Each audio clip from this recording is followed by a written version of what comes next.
So at present we are seeing the design flow, the typical design flow.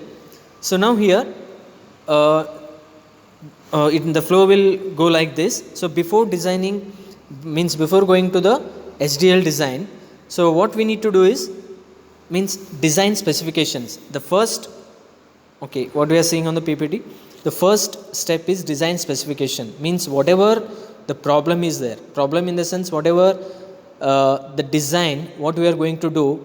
Okay, for example, if it is adder, multiplier, whatever it is, so whatever the design is there, for that first we need to find out the what are the specifications. So what these specifications indicate is the functionality. So what the design functionality should be, what it should do. Okay, then what are the interfaces, means what are the inputs and outputs.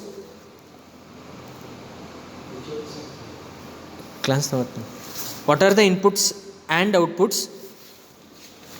Okay, so what are the inputs and outputs, interfaces, what we need, what are required for this particular design, and what is the architecture, means if there is any means we call as Ambabus architecture, or lot of different architectures are there, VME bus architecture. Okay, so lot of different bus architectures are there, and lot of different state machines are there. So like that, what is the architecture what we are using for the particular design.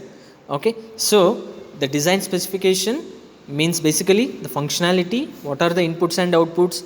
For example, if you take any mobile like this, what is the display, size of the display, what is the processor, what is the speed of the processor, what are the interfaces like the Bluetooth, USB, Wi-Fi, so all those things. So those things we call as the specifications. So once we know the specifications, then we need to design the things. Okay, so after knowing the specifications, the behavioral description means what are the required things that we will put onto the in terms of either block diagram or schematic. Okay, either block diagram or schematic we can call as algorithm also. So in any one of the form, the specifications will come into design.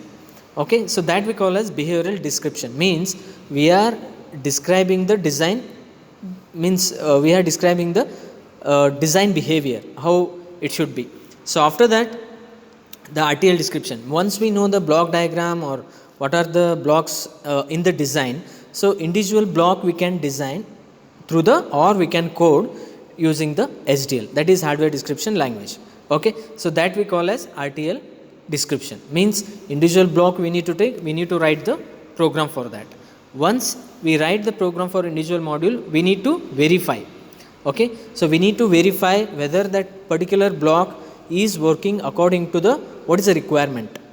Okay, suppose as I said, so addition or multiplication, suppose one block addition, so whether is it doing the addition of particular bits or not.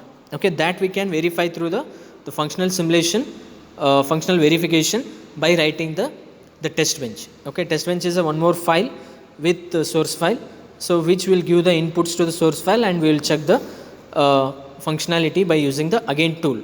Okay, EDA tool. So then logic synthesis, once the functionality is working fine, then it needs to be the whatever, once the code is finalized, it need to be converted into the circuit. So that will be again done by the tool that we call as synthesis tool. Okay, the logic synthesis tool, and also the timing verification, means suppose the particular output, we need to get output at the particular point. Okay, so particular time, so whether that is happening or not, so that we can see in the timing verification. After that, so whatever this synthesis tool is there, so that will generate the netlist.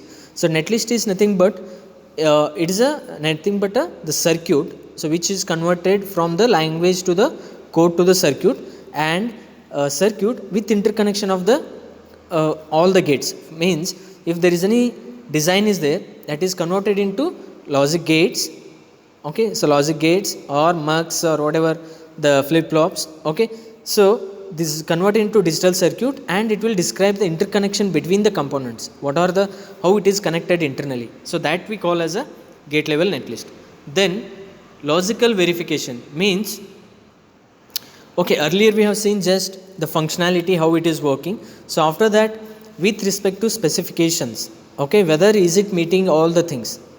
Okay, so general individual functionality, that is fine. Now overall, once the design circuit, everything, all the modules are integrated, then whether is it meeting to the required specifications. Okay, if it is not meeting, again go back to RTL, change the design, again same process.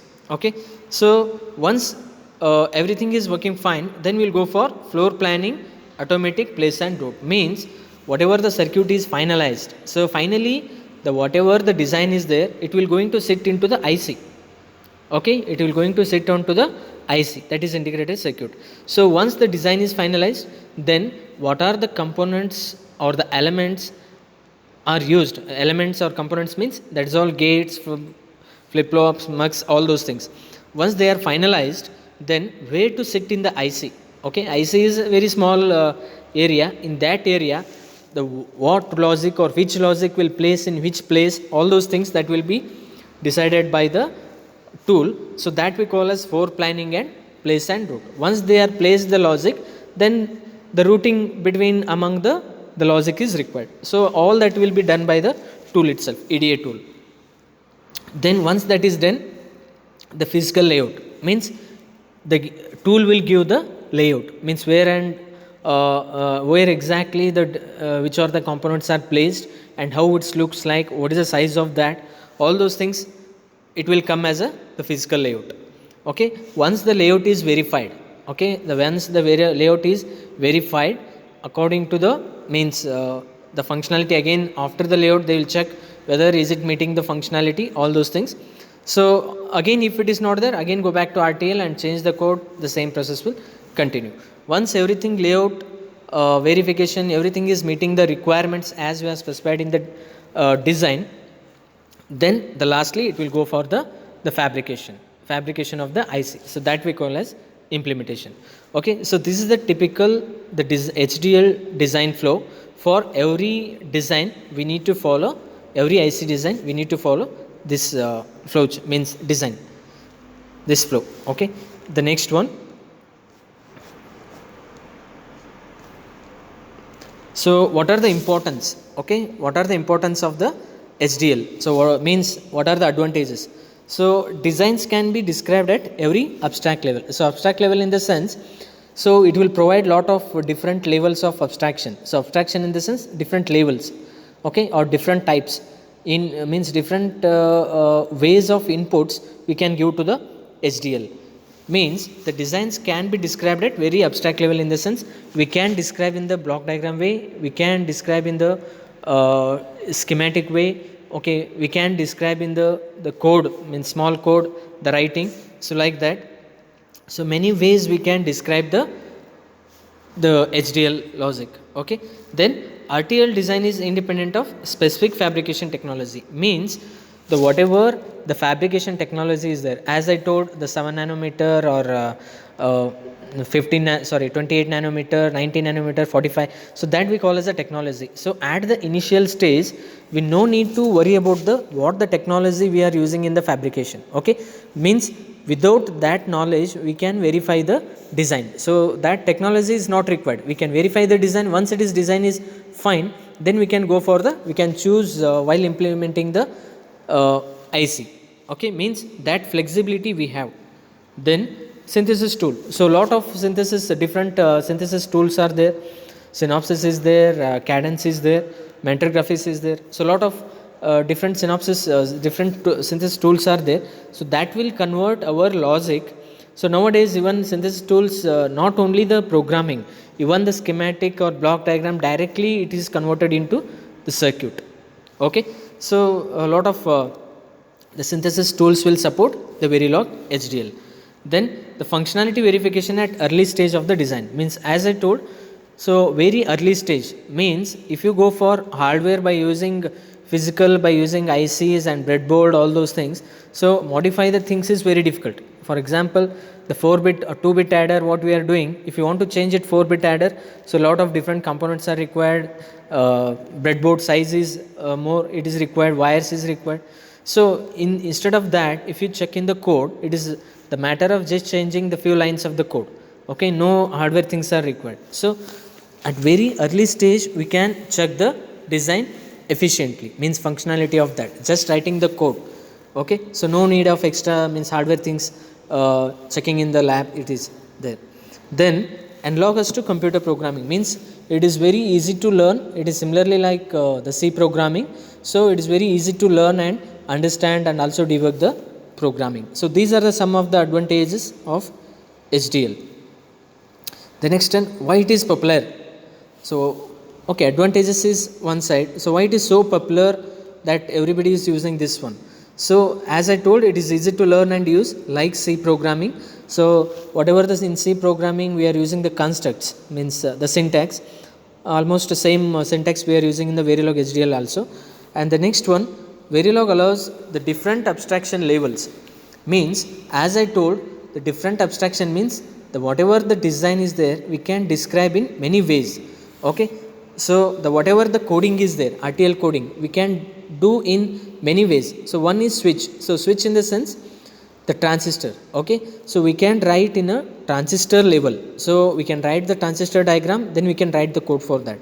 Similarly, we can write the design, we can write the design in the by using the gates, by using that circuit again write the program. Again one more thing, data flow. So data flow in the sense how the data will flow between the logic or the Boolean equation. If you know the Boolean equation, depending upon that we can write the program by using that.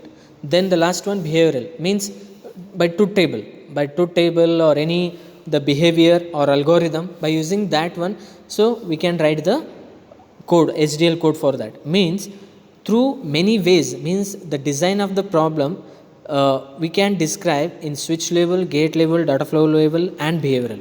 So these are the four different levels in which we can write the Verilog coding. The next one, as I told, most of the synthesis tools will support Verilog HDL. There are only two languages, one is VHDL and one more is Verilog. Okay, but both the languages are IEEE standard only. So Verilog HDL also will support by a lot of synthesis tools. And all fabrication vendors provide Verilog libraries. So Verilog libraries in the sense, as I told, the synthesis tool will convert the whatever we are writing the program that into hardware circuit. So while converting the code into circuit, it will use the tool will use internal library components. By using that it will convert. So the whatever the Verilog language is there, so the whatever all the libraries will support the Verilog language while converting code into circuit. So these are some of the points by which the Verilog is popular.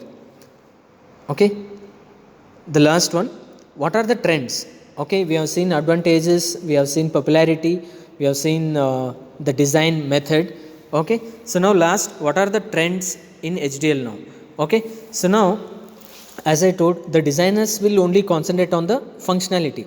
So what is the job of designer? Designer will take the problem and he will design the problem in he will develop the behavioral modeling. So after that he will write the RTL coding. So up to that one, it is the designer job. So after that, once the code is ready, everything will be taken by the EDA tools. So as I told, the implementation means it may be placing and routing, okay, floor planning, okay, then synthesis, all that will be done by the EDA tools only.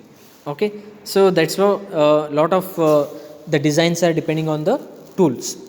Now the behavioral synthesis means, as I told, so nowadays the tools are there, so no need to write the code also. So whatever the design is there, we can write in block diagram. So through the block diagram only it will convert into the RTL coding. So that kind of the tools also is there now.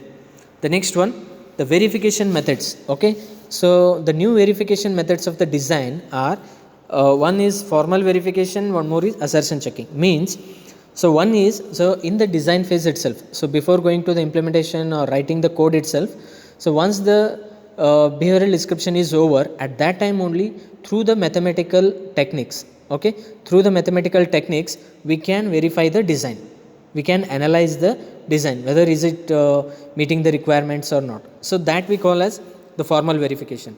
Once the formal verification is over, the design is fine, then we can even one more method Assertion checking means the whatever the article whatever we are writing the RTL code for the particular design, to test that design, even the testing code itself we can write in the design itself. That we call as the DFT, that is designed for testability. Okay, so that we call as assertion checking means the whatever the code we have written for functionality, in the same code the testing code also it will be incorporated in that. Okay, that we call as assertion checking. And also the new languages combine parallel and hardware with C++, means the whatever the Verilog. So now Verilog is extended to the we call as system Verilog. The system Verilog will support OOPS concepts, means object oriented programming, means so whatever the C++ what we are calling, it will support the C++ concepts also. So that we are using in advanced the verification. Okay, and during the design they will use mixed bottom up methodology. So actually in the next module, next chapter we will see the design methodologies. Okay, so there is one is top down top down and bottom up approach. So in the during the design we can use the mixed, means we can use both the top down and bottom up methodology we can use. Okay, means if there is a new CPU designs are coming out, only the processor design will, in most of the cases the processor design will be the change, not the peripherals. Peripherals in the sense it may be memory or maybe display, graphics display or serial interface or parallel interface, whatever it is. So peripherals design may not be upgraded at every time. So only the processor, the main core part will be developed. Okay, so together they will come with the new version of the system. Okay, so that they are calling as mixed bottom up the technology methodology. Okay, so these are the trends are happening by using the HDLs. Okay, so basically, so what we have seen today is this is basically the overview of digital design with Verilog HDL, means what is the role of Verilog HDL with respect to digital design. Okay, so now the digital design, whatever the problem is there, that we can describe in terms of the hardware description language, which is very easy to the design and also verification at the early stage. Okay, then then next of the rest of the things will be done by the tools.